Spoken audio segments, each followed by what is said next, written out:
O cérebro humano. Versão brasileira Álamo.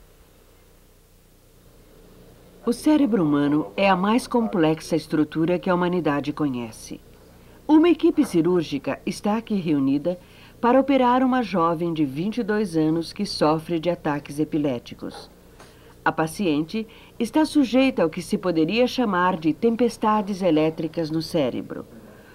O cirurgião terá que localizar e remover a fonte de tais tempestades. Para consegui-lo, a equipe procede a uma cuidadosa exploração com eletrodos na superfície do cérebro. Os eletrodos detectam a atividade elétrica de diversas áreas. Esta atividade é registrada num gráfico e mostrada no monitor de vídeo para ser interpretada pelo cirurgião e os demais médicos. Registros fora do normal informam a equipe onde se localiza o foco da epilepsia. Este procedimento demonstra que o cérebro possui uma organização que pode ser explorada por mais difícil que esta tarefa pareça. O cérebro humano, afinal, é uma estrutura composta de proteínas, gorduras, água e outras substâncias químicas. Um cérebro adulto pesa em média 1.200 gramas e tem a consistência de um pudim espesso. Como parte integrante do sistema nervoso do organismo, ele controla nossos atos e permite-nos interagir com o meio ambiente.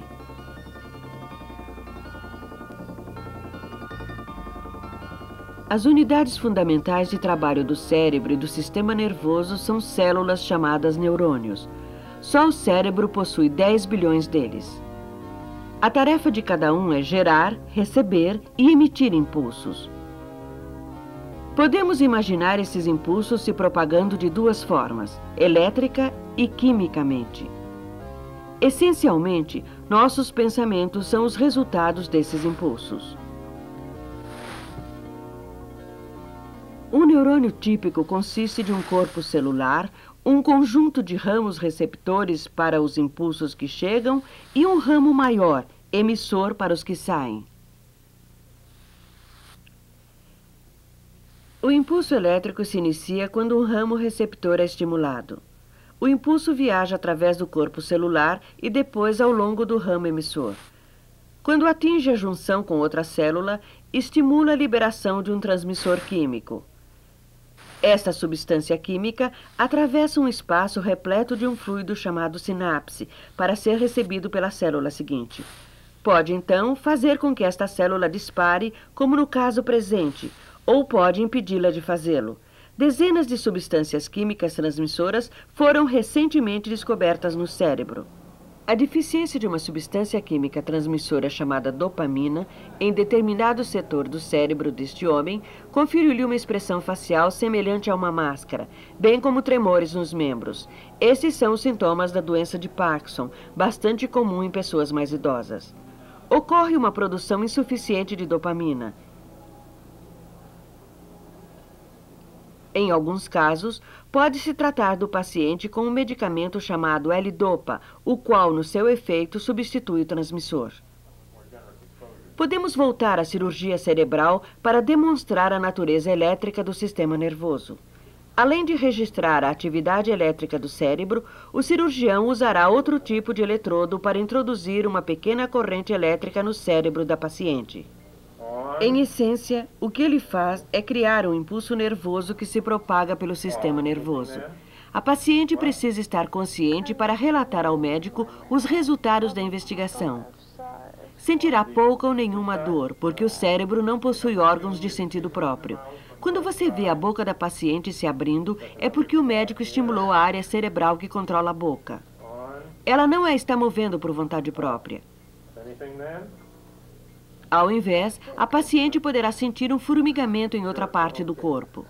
O impulso poderia até fazer a paciente enxergar coisas que não existem ou ouvir música. O efeito depende do local estimulado. Avanços na ciência e na tecnologia permitem aos seres humanos realizar verdadeiros feitos, mas, na verdade, ainda não se sabe totalmente como é que o cérebro funciona, como é que ele regula o organismo, de que forma raciocina, sonha e se explica a si mesmo. Nosso conhecimento sobre a existência dos neurônios não tem mais de um século. Há menos de 50 anos, compreendemos seus mecanismos elétricos básicos. Sua química continua sendo um vasto campo para pesquisa. A tarefa da exploração torna-se ainda mais complicada porque as diversas partes do cérebro não são tão visíveis como mostra a nossa ilustração. Na verdade, o cérebro é muito compacto. Os neurônios são sustentados por outros tipos de tecidos que regulam a química cerebral e suprem os neurônios com nutrientes.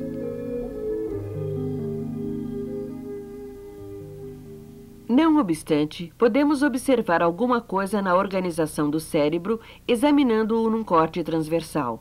Observamos tênues diferenças de cor que se tornam mais evidentes se usarmos um corante no tecido. As áreas escuras, chamadas massa cinzenta, contêm os corpos celulares e os ramos receptores dos neurônios. São centros de atividade cerebral. As áreas mais claras, chamadas substância branca, são dominadas pelos ramos emissores que levam os impulsos de um local a outro. O cérebro humano é inigualável em sua capacidade de explorar, criar, adaptar e raciocinar a respeito de si mesmo. Poder-se imaginar que ele é diferente de tudo que existe na Terra, mas sua estrutura não é tão singular assim. De fato, traz consigo uma longa herança evolucionária. Neurônios podem ser observados até mesmo em animais muito primitivos, desprovidos de cérebro, como a medusa. Os cérebros de muitos animais vertebrados possuem uma estrutura básica semelhante à nossa. Estudando o cérebro desses animais, aprendemos muita coisa sobre o nosso. O cérebro é constituído de 3 partes principais. Eis aqui o cérebro de um peixe.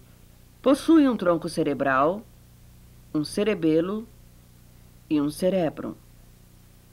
Trata-se de um cérebro muito primitivo. O crocodilo já é um animal mais complexo. Seu cérebro é maior proporcionalmente ao corpo. Mas ele também tem tronco cerebral, cerebelo e cerebro. O ganso é mais complexo ainda. Tronco cerebral, cerebelo e cerebro. A inteligência de uma espécie animal depende em grande parte do tamanho do seu cérebro em relação ao corpo.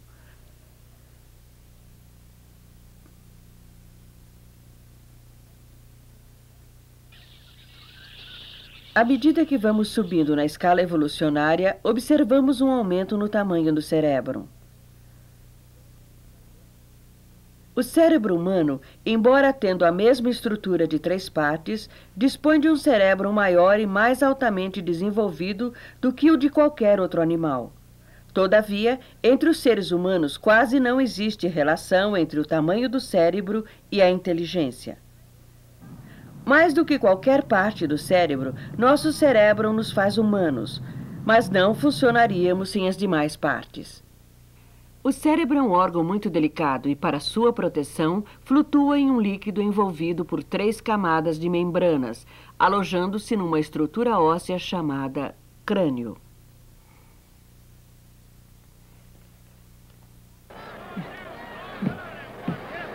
Apesar das camadas protetoras, o cérebro continua sendo um órgão vulnerável. Golpes repetidos podem causar danos permanentes com o passar do tempo, e uma única batida forte na cabeça, mesmo que não rache o crânio, pode interromper o funcionamento normal, deixando a vítima inconsciente. Cessa o raciocínio. Perde-se o controle consciente sobre os músculos e a informação sensorial não é obedecida, embora o coração continue pulsando e os pulmões sigam respirando. Todos esses mecanismos vitais são controlados por uma das partes mais duráveis do cérebro, o tronco cerebral. É um centro de controle automático de muitas importantes ações involuntárias do organismo. E é a via por onde passam os impulsos que vão e vêm entre o corpo e o resto do cérebro. Considerem o corpo como uma espécie de máquina com certas ações básicas que devem ser mantidas e coordenadas, não importa qual o estado de nossa mente. O tronco cerebral ajuda a atender a esta finalidade. Ele regula os batimentos cardíacos e a respiração. Ajuda a despertar do sono o resto do cérebro, ativando as demais áreas. Regula a pressão sanguínea a cada momento. Se falhasse nesta tarefa, desmaiaríamos cada vez que nos levantássemos. Controla certos reflexos, como o ato de piscar e o ajustamento dos olhos às vibrações de claridade. Dirige ações involuntárias necessárias para o ato de comer, como a produção de saliva e a coordenação dos músculos usados para engolir. Ficamos livres para pensar sobre outras coisas, mas não nos permite negligenciar as necessidades básicas do organismo na hora certa. Por exemplo, se a comida descer pela via errada, o tronco cerebral nos leva a tossir. Quando o tronco cerebral é danificado, as repercussões podem ser sérias: paralisia, coma, morte. O cerebelo também é uma parte automática do cérebro. Mas, ao contrário do tronco cerebral, não inicia ações próprias. Serve antes como uma espécie de regulador e coordenador dos músculos. O corpo tem centenas de músculos. Quando executamos uma ação, não há necessidade de pensar quais os músculos que deverão ser contraídos ou relaxados no momento exato. Nós simplesmente nos movemos. Normalmente, o cerebelo guia os músculos uniformemente através das ações que desejamos executar. Ajuda-nos a manter o tono muscular, a postura, o equilíbrio e orienta nossos corpos no espaço.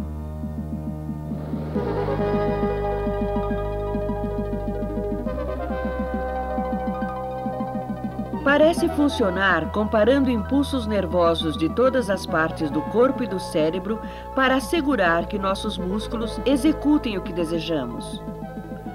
Quando praticamos o movimento repetidamente, o cerebelo é uma das áreas do cérebro que se beneficia.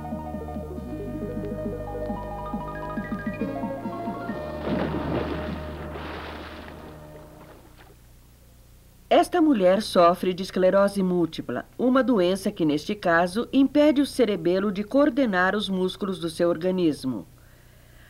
Para ela, até mesmo os movimentos mais simples que a maioria das pessoas considera normais tornam-se extremamente difíceis.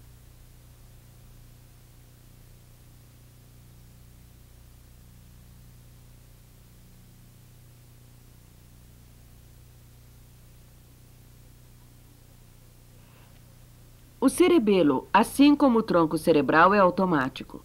São estruturas que executam suas tarefas, quer pensemos nelas ou não. As ações voluntárias são geradas pelo cérebro, uma estrutura tão complicada que continua em grande parte um mistério. Examinando anatomicamente, observam-se 3 áreas principais no cérebro. Suas partes mais internas são, às vezes, consideradas partes integrantes do tronco cerebral.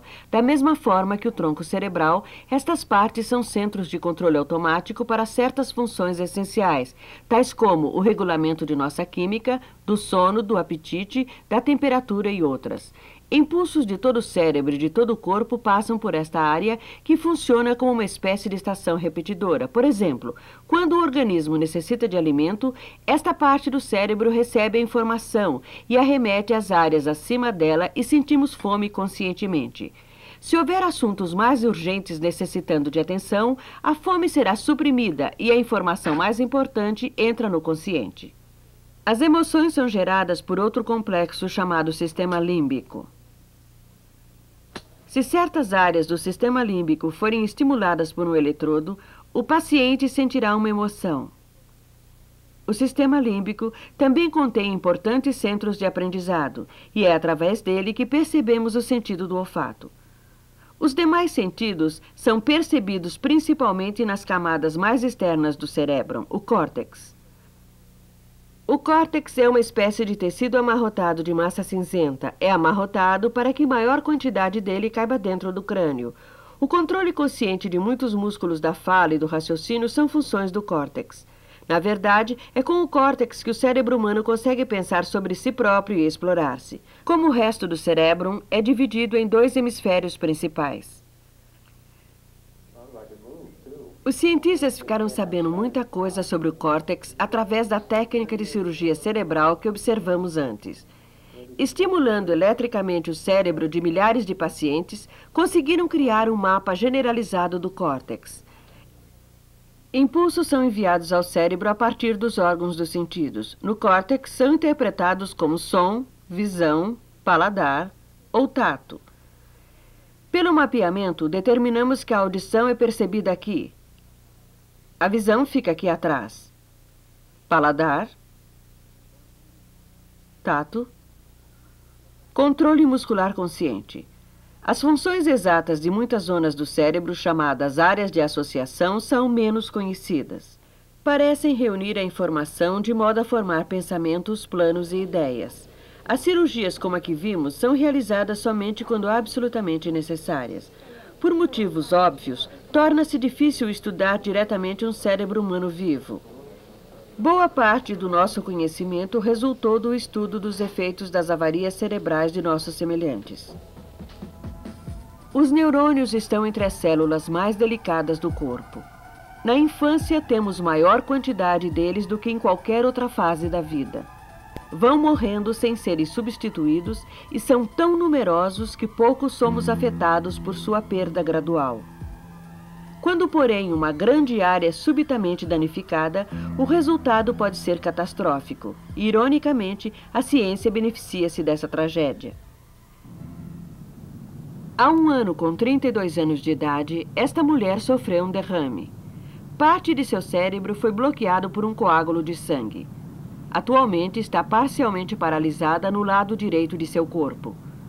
O dano ocorreu nesta área, que controla conscientemente determinados músculos do lado esquerdo do córtex, tornando-se evidente que os músculos e o sentido do tato do lado direito do corpo são controlados pelo hemisfério esquerdo do cérebro e os do lado esquerdo do corpo pelo hemisfério direito.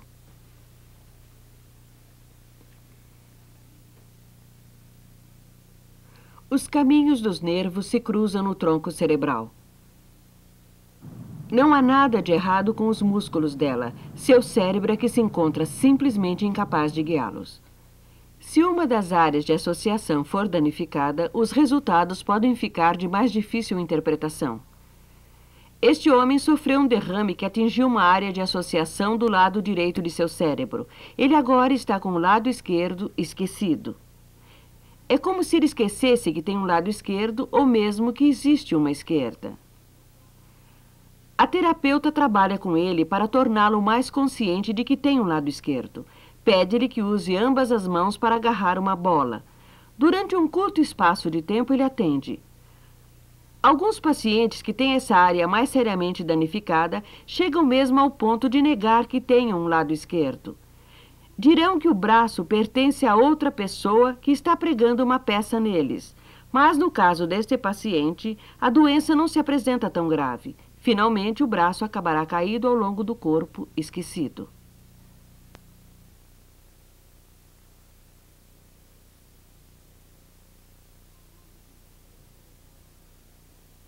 Como os hemisférios cerebrais parecem simétricos, poder-se-ia esperar que funcionassem igualmente. Na verdade, não é este o caso. Este homem está sendo submetido à terapia para vencer uma dificuldade resultante de um derrame do lado esquerdo do seu cérebro. Está confinado a uma cadeira de rodas e trabalha para corrigir um defeito da fala. Não tem dificuldades para entender outras pessoas, no entanto, acha difícil dar nome a algumas coisas. Uma moça jovem. Uma moça.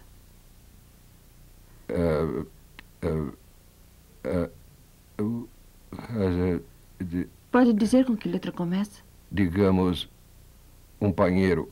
Pinheiro. Pinheiro. Ótimo. O cérebro tem 2 áreas principais da fala. Estão usualmente localizadas no hemisfério esquerdo do córtex. Se qualquer uma delas for parcialmente danificada, isto poderá resultar em problemas muito específicos da fala, como o que acabamos de ver. Se o problema tivesse acontecido no mesmo lugar, no hemisfério direito, provavelmente não haveria nenhuma dificuldade da fala. O ursinho. Ótimo. Pomba. Pombinha. Ótimo. Um dos casos mais notáveis e elucidativos de dano cerebral começou no outono de 1848. Um dia, um homem chamado Phineas Gage, dos Estados Unidos, estava trabalhando com dinamite numa pedreira. Usando uma haste de ferro, ele socava dinamite num buraco feito no solo rochoso. A dinamite explodiu e projetou a haste de ferro para dentro de sua cabeça. A haste entrou aqui. Atravessou a parte frontal de seu cérebro e depois saiu. Parecia quase um milagre. Phineas Gage conseguiu sobreviver, apesar da violenta destruição de boa parte de seu cérebro. Para os estranhos, parecia uma pessoa normal, mas para os amigos transformou-se num homem bem diferente. Ele, que antes era um trabalhador típico e competente, tornou-se um homem obstinado, irascível e imprevidente. O dano sofrido por seu cérebro mudou a personalidade de Phineas Gage para o resto de sua vida. Ficou patente, então, que a parte frontal de nosso cérebro capacita-nos a controlar nossas emoções e a fazer planos para o futuro. Phineas Gage perdeu essas áreas.